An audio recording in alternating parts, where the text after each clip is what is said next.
Today I'm going to answer a common question that gets asked a lot, which is, can I have fruit on the keto diet? And the answer is yes.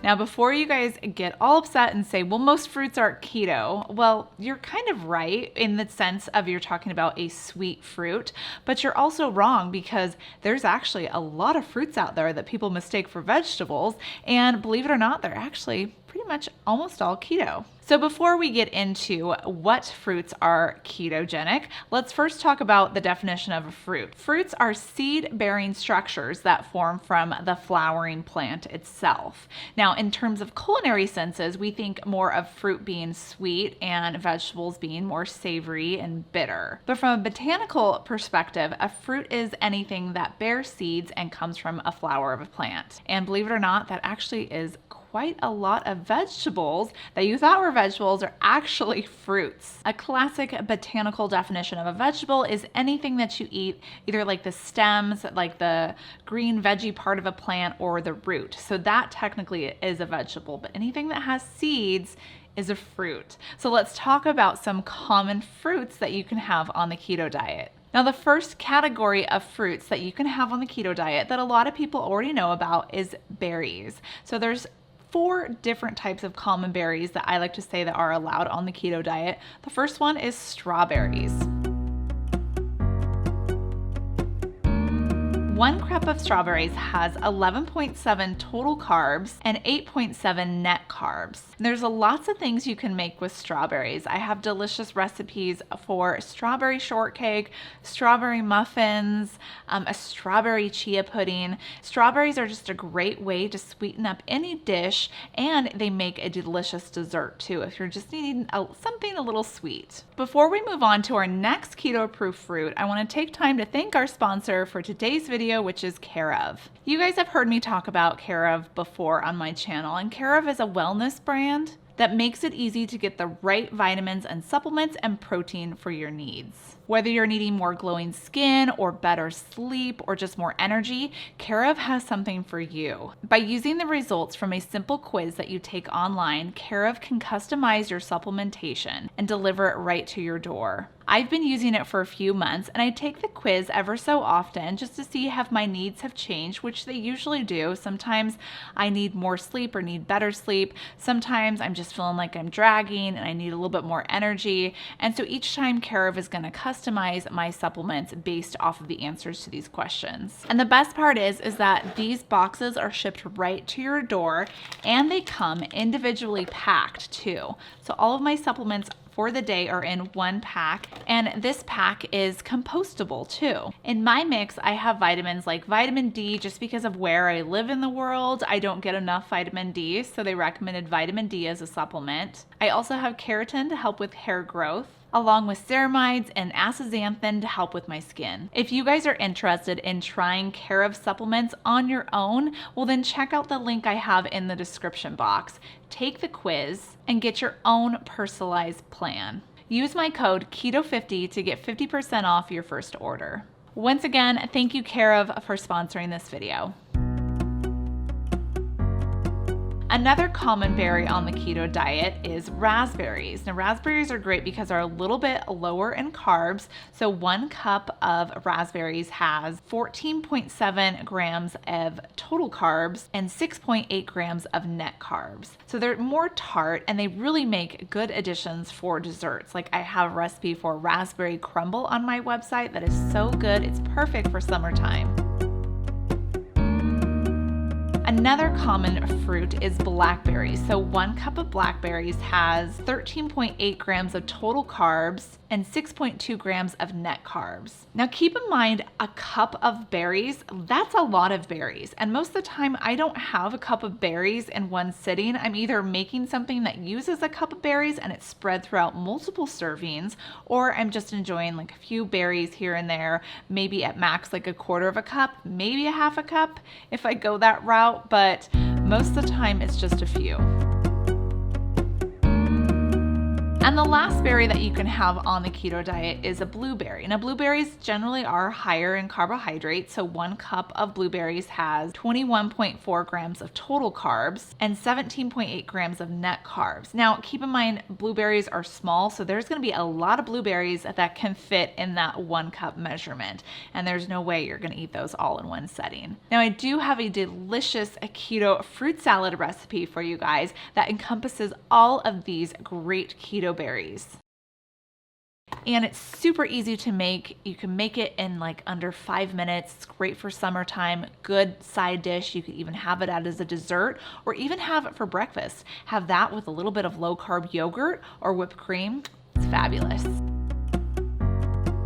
To make this fruit salad, we're gonna add 2 cups of quartered strawberries to a bowl, 1 cup of blackberries, along with 1 cup of raspberries, and 1/2 cup of blueberries. We're gonna toss this together with zest from 1 lime and then a tablespoon of that lime juice, along with 2 tablespoons of vanilla syrup. I'm gonna be using a sugar-free vanilla syrup. I'll have my favorite listed down below in the description box for you. And then you're also gonna need 1/2 teaspoon of poppy seeds. We're gonna mix this together to combine, and that's it. Your fruit salad's ready. It is delicious. It's slightly sweetened with that little hint of lime. It's so good.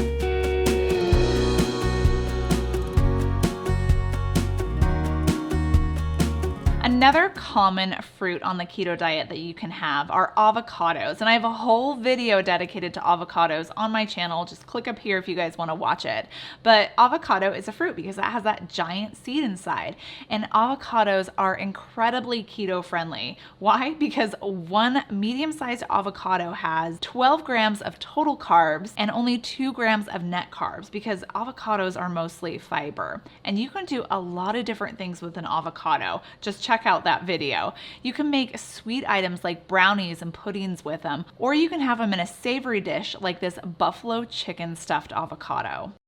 To make this dish, you want to start in a large skillet. We're going to add 1 tablespoon of butter over medium heat. You want to cook that until it's melted, and then we're going to add in our chicken and buffalo sauce. So this is 2 cups of cooked shredded chicken along with 1/2 cup of buffalo sauce. You want to simmer that together until the mixture is thickened and it's reduced by about 1/2. Then remove it from the heat, and we're going to stir in 1/2 teaspoon of lemon juice, 1/4 cup of sour cream, 4 ounces of softened cream cheese. Mix that together until it's smooth, and then you take your avocado, slice it in half, remove the seed, and we're going to stuff our avocado with that buffalo chicken mixture. Put it on a baking tray and sprinkle with some white cheddar cheese and bake these in the oven. You're gonna bake them in a 375-degree oven for around 10 minutes. This makes a very simple keto lunch that you can make. It's really easy to meal prep too. You would just prep up all those ingredients for the buffalo chicken ahead of time, and then come lunchtime or dinner, you prepare your avocado and dinner's served in 10 minutes.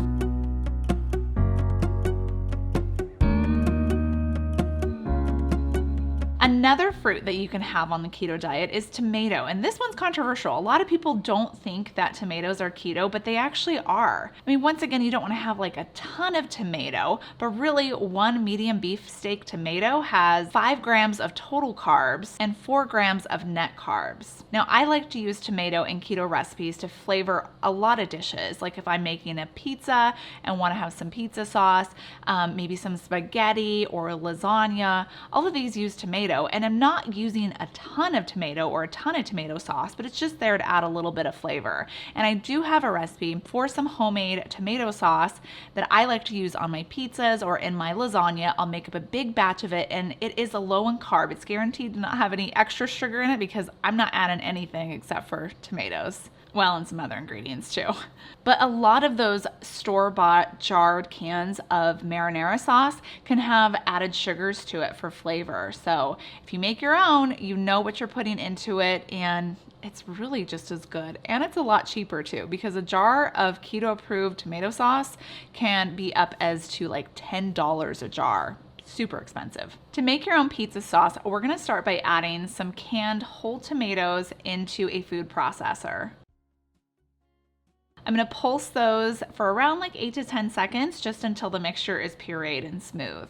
Now, you don't have to use canned tomatoes. If you want to use fresh tomatoes, you can. I just recommend blanching them first. So to blanch a tomato, you want to have a pot of boiling salted water going, and then you're going to cut like an X into the bottom of each whole tomato and pop it in that boiling water for around like 15-20 seconds. You want to do it just until that skin starts to lift up from that X marks that you put in there, and then immediately transfer it over to an ice bath to cool. And once they're cool enough to handle, then you can just peel off the skin and you're left with whole tomatoes that are just perfect. You could actually freeze them if you wanted to save them for later, or you can use them in your pizza sauce right now. The next step for our pizza sauce is in a skillet or a saucepan, I'm going to add in some oil. This is 4 tablespoons of olive oil. And then I'm going to add in some minced garlic. I'm going to use around 2 to 3 cloves of minced garlic. Feel free to add more if you're a garlic lover. You want to cook that until your garlic is fragrant, and then stir in your tomato puree. Cook this until the mixture thickens and it kind of reduces. It'll take around 10 to 15 minutes. Then you remove it, and I store mine in mason jars, either in the fridge, or you can put them in a freezer safe container and put it in the freezer. Or if you know how to can, you can do that too. And also don't forget to add salt if you do want to add some salt at this step, just to have it all ready to go for when you use it in future recipes. Another fruit that you guys can have on the keto diet is the cucumber. Yes, this is not a vegetable, it's actually a fruit because it has seeds in it. And cucumbers are great because they hold a lot of water, so it'll fill you up because it has a lot of water content in it. So it's great to have along the side if you're having like lunch or dinner and just need a few little nibbles of something crunchy. 1 large cucumber has 6 grams of total carbs and 4 grams of net carbs. Now, one of my favorite dishes to make using a cucumber are smoked salmon cucumber bites. They're super simple to make. This makes for an easy snack or appetizer that you can serve at any sort of gathering. Just slice up your cucumber into little slices. Then lay them down, and on top of that, you're going to layer down some smoked salmon. Make sure when you're selecting smoked salmon that you look at the package. Don't get anything that has any added sugar in it or that is teriyaki flavored, because that will have sweetness and sugar in it. Just make sure that no sugar is added whatsoever. Layer that down, and then just add a little dollop of softened cream cheese, and then you can sprinkle on with some chives or some parsley, and it just makes for an elegant, tasty appetizer.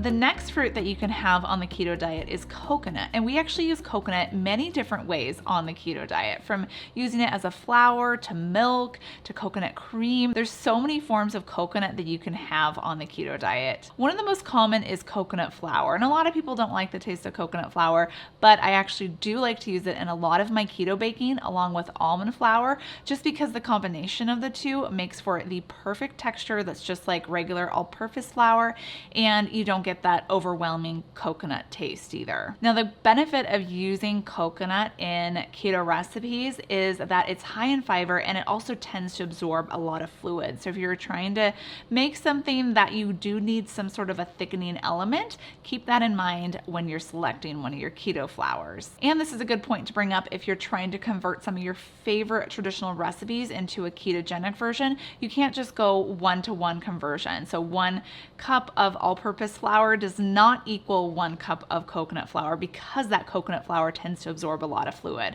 So what the conversion I like to do is usually 1 cup of all-purpose flour is around 1/3 of a cup, sometimes even 1/4 of a cup, to coconut flour. And the macros on coconut flour are quite good. So 2 tablespoons of coconut flour is 8 grams of total carbs and 3 grams of net carbs. And keep in mind, 2 tablespoons doesn't seem like it's a lot, but actually, like I said, because it tends to absorb a lot of fluid, you don't need to add that much coconut flour to the majority of your recipes. And I do have some keto recipes on my website, like my keto pancakes, which I do have a video of. You guys can click up here to watch that. These are delicious. They don't taste like coconut at all. They don't taste like an egg, because a lot of keto pancake recipes taste like an egg because it uses a lot of egg.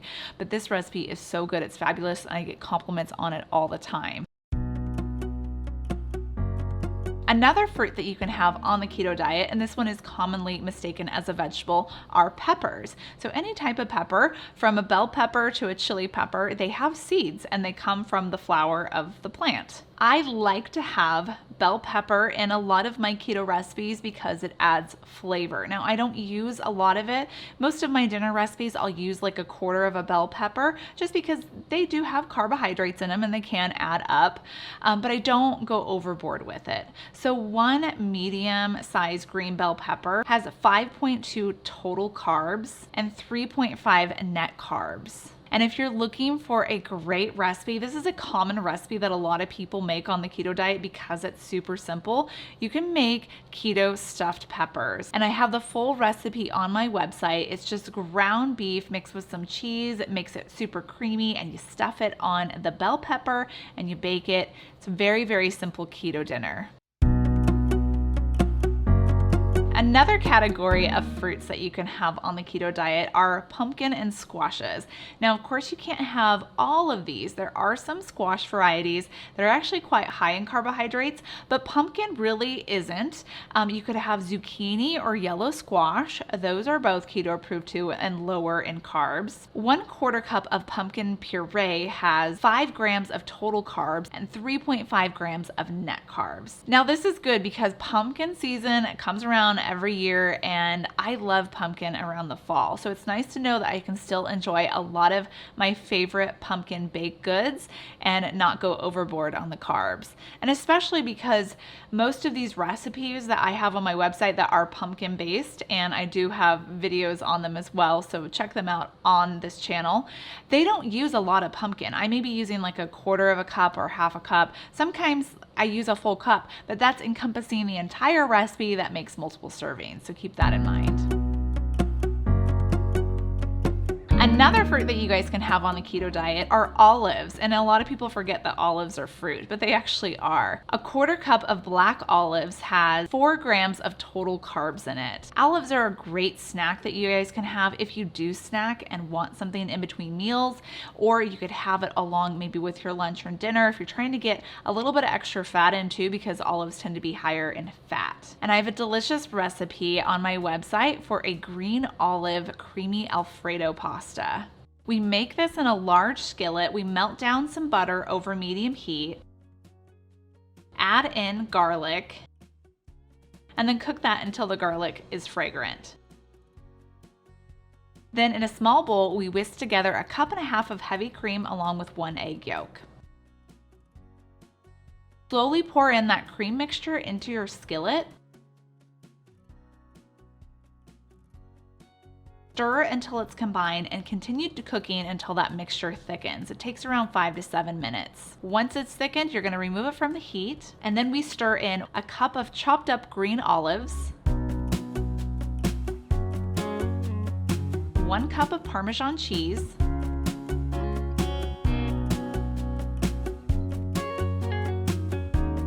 and season it with some salt and pepper to taste. And then I stir this in either with zucchini noodles. Remember, zucchini is actually a fruit, or you can use your favorite low carb pasta like hearts of palm noodles or some shirataki noodles. Super simple. This makes a really simple lunch or a simple dinner. The next fruit that you can have on the keto diet that a lot of people actually think is a vegetable are green beans. So green beans do have seeds in them, so technically they're a fruit. 1 cup of green beans has 7 grams of total carbs and 4.3 grams of net carbs. And one of my favorite dishes to make on the keto diet that uses green beans is bacon and green beans. It makes for a super simple side dish. It's great around the holidays too because it has that comforty bacon flavor, and it's just great to go along with your turkey or your roasted ham. You want to start by frying your bacon in a skillet until it's completely cooked, and then remove it and set it aside, and you can crumble it up or slice it up into chunks. Leaving that bacon grease in the skillet, we're going to add in our green beans, which is 1 pound of trimmed green beans, 1/2 cup of chopped onion, and 1.5 tablespoons of minced garlic, and 2 teaspoons of salt too. You want to cook this together over medium heat until your green beans start to soften. Then remove it from the heat and then add in that chopped bacon, and this easy side dish is done.